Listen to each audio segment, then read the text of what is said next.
Israel Gaza की war में देखा जाए तो इंडिया एक डायलेमा में चल रहा है। जब अक्टूबर में यूनाइटेड नेशंस ने एक रेजोल्यूशन का कॉल दिया था जिसमें गाजा में ह्यूमैनिटेरियन ट्रूस और सीज फायर की बात की गई थी, उसमें इंडिया वोटिंग में एब्सटेन हो गया था।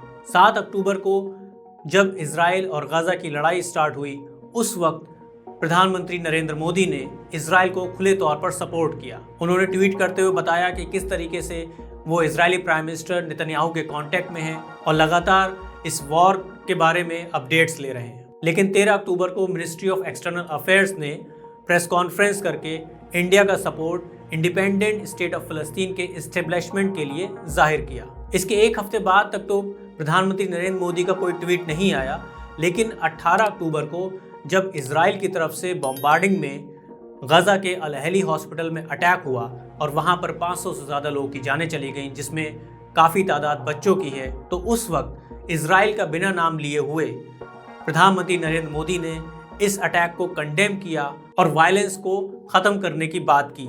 इसके बाद उन्होंने फ़लस्तीनियन प्रेसिडेंट महमूद अब्बास को भी कांटेक्ट किया और अपना सपोर्ट जाहिर किया।